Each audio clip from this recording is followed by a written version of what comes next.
Oi, gente, tudo bem?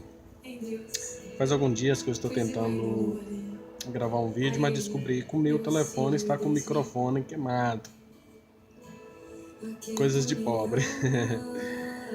Mas hoje eu estava trabalhando e veio a lembrança da primeira igreja evangélica que eu conheci há 21 anos atrás, mais ou menos, no Brasil.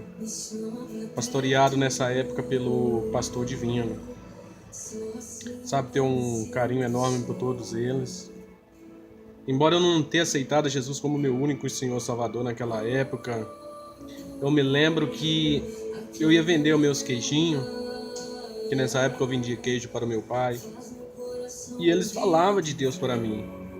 Mas na minha arrogância, eu não entendia o que era aceitar a Jesus como meu único Senhor e Salvador. Eu não entendia que aceitar a Jesus como meu único Senhor e Salvador seria uma mudança de vida, seria sair das trevas para a luz. Hoje eu fico imaginando como as coisas mudou dessa época de hoje, daquela época até hoje. Tem momentos que eu fico perguntando, será que Deus mudou? Será que é brega você andar em santidade? Será que é feio você decidir esperar o seu casamento para poder usufruir de uma vida que por Deus foi permitida após o casamento? Sabe, são tantas perguntas que eu fico fazendo a mim mesmo, que se eu for falar nesse vídeo ou colocar em um post, irá ficar enorme. Sabe, eu me lembro que a gente passava do outro lado da estrada e ouvia a congregação em prantos pedindo perdão pelos seus pecados, orando um pelos outros. Os hinos, eles eram cristocêntricos. Quando cantava, mesmo com muita simplicidade daquela época, que não tinha tantos instrumentos musicais igual hoje tem, as pessoas podiam sentir a presença de Deus, porque esse hino diminuía as pessoas e aumentava Deus em suas vidas. Os irmãos daquela congregação tinham pudor em seu modo de vestir, em seu modo de viver.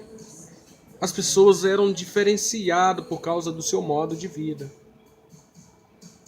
E até criticado também, sabe? Mas nessa época, a pessoa poderia testemunhar milagres. Tinha conversão verdadeiras com pessoas transformadas pelo Espírito Santo.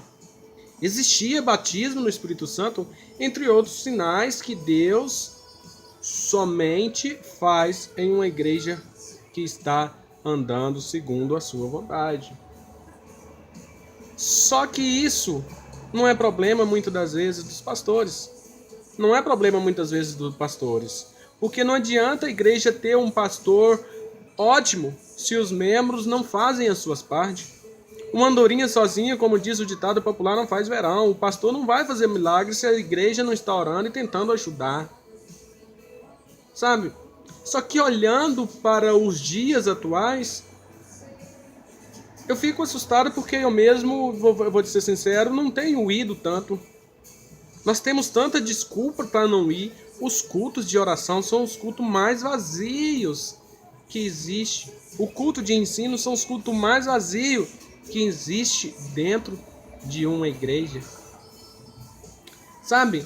As pessoas, os hinos, eles estão humanizando Deus e divinando muito o homem.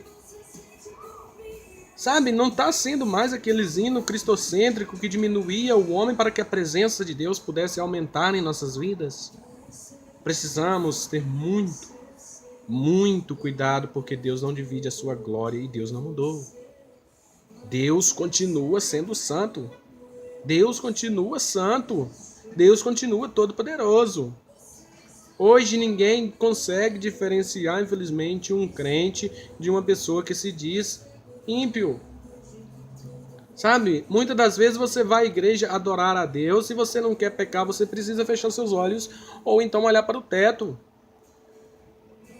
porque as pessoas estão andando tão sensuais que estão levando o seu próximo a pecar. Tanto os homens quanto as mulheres já não estão tendo mais pudor com o seu modo de vestir. Igreja é lugar de prestar culto a Deus e não de exibicionismo. Para ser chique, nós precisamos entender que não precisamos ser vulgar em nosso modo de vestir. Precisamos vestir de modéstia à parte, que não venhamos fazer o nosso próximo cair em tentação, que não venhamos fazer o nosso próximo pecar com o nosso modo de vestir. Hoje, para a gente adorar a Deus, precisa seguir o mesmo padrão. Pois se você glorificar a Deus de uma forma diferente, se você glorificar a Deus com um tom de voz mais alto, já é criticado e julgado, dizendo que está na carne, o que você está querendo se aparecer e blá blá blá. Tantas outras críticas. Se você pregar sobre santidade, mencionar sobre o dízimos e oferta, entre várias outras coisas que se você pregar traz problema, porque as pessoas estão tão acostumadas com a mentira que ao ouvirem a verdade as incomodam. Até quando nós vamos viver uma vida que não conseguimos transmitir Deus para outras pessoas? Nós seremos a Bíblia que muitos lá fora irão ler. As pessoas têm um modo de dizer que não devemos olhar as pessoas para a igreja. Mas se nós somos homens de Deus, se nós somos mulheres, se as mulheres são mulheres de Deus, desculpa, já ia errando, mas se as mulheres são mulheres de Deus, elas não precisam ter medo que outras pessoas baseiam a sua vida nela para que venham buscar a Deus. Eu admiro a coragem, se não me falha a memória, de Paulo, que se diz: sejam o meu imitador como eu sou imitador de Deus.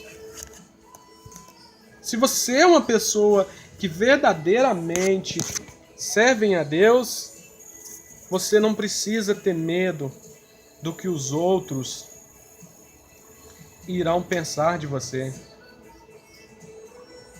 É melhor você hoje ser taxado de louco, ser chamado de besta ou bobo, seja lá qual a expressão melhor que as pessoas encaixaram a você, e você viver uma vida que agrada a Deus, do que você ser o cara, digamos assim, e correr o risco de ir para o inferno. Sabem? São muitas coisas que eu fico pensando. Deus, Ele não mudou. Deus não mudou. Ainda que o véu tenha se rasgado, ainda que hoje nós somos salvos pela graça, ou seja, nós não merecíamos essa salvação, mas pela misericórdia Deus enviou o seu Filho para que todos nós sejamos salvos. Isso não nos dá o direito de pecar e achar que o céu estará sempre de portas abertas. Pecado que você comete sem sentir, esse sem dúvida, por Deus é perdoado, pois Deus é amor.